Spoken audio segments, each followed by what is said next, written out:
तो आपको दिखाते हैं राजनीति से जुड़ी बड़ी खबरें चुनाव 24 में।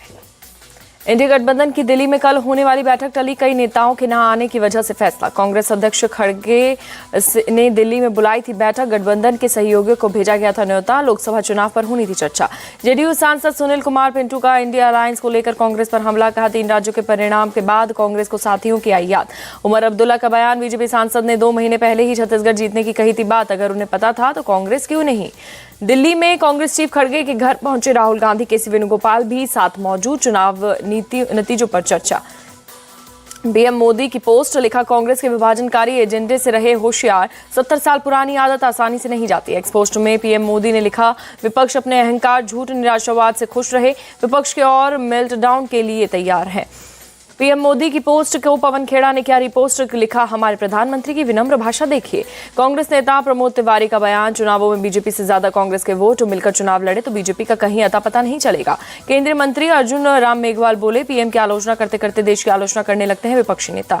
संजय राउत पर से महाराष्ट्र के मंत्री अनिल भाईदास पाटिल। पीएम की आलोचना करने पर साधा निशाना। कहा जमीनी स्तर पर जाकर देखिए पीएम का काम। केंद्रीय मंत्री प्रहलाद पटेल बोले वोट के लिए नहीं हर वर्ग के लिए काम करती है हमारी सरकार। 80 करोड़ लोगों को दिया जा रहा है अनाज। संसद में मल्लिकार्जुन खड़गे के ऑफिस में विपक्षी नेताओं की बैठक। संसद में रणनीति पर की गई चर्चा। दिग्विजय सिंह ने फिर से उठाया ईवीएम पर सवाल। रवि नायर का ट्वीट किया शेयर। लिखा चिप वाली किसी भी मशीन को किया जा सकता है हैक। कांग्रेस के ईवीएम पर सवाल पर गिरिराज सिंह का पलटवार। का चुनाव जीते तो सब ठीक, हारते ही ईवीएम हो जाती है खराब। ईवीएम पर सवाल उठाने पर बीजेपी सांसद साध्वी निरंजन ज्योति ने बताया छोटी मानसिकता। कहा तेलंगाना में जीत पर क्यों सवाल नहीं उठाता विपक्ष। एनसी सांसद फारूक अब्दुल्ला बोले कांग्रेस लाई थी ईवीएम। उस समय चुनाव आयोग ने छेड़छाड़ संभव होने की दी थी जानकारी। ईवीएम पर कमलनाथ ने भी उठाए सवाल। बोले कांग्रेस प्रत्याशियों के गांव में ही पार्टी को मिले 50 वोट, ऐसा कैसे हो सकता है। एमपी के मंत्री गोपाल भार्गव बोले मुख्यमंत्री का नाम हाईकमान तय करेगा। बिना चेहरे के चुनाव लड़ने का दम सिर्फ बीजेपी के पास। एमपी में विधायक कृष्णा गौर ने सीएम शिवराज का किया समर्थन। एमपी की जनता का शिवराज पर विश्वास। फिर से सीएम बनते देखना चाहती हूं।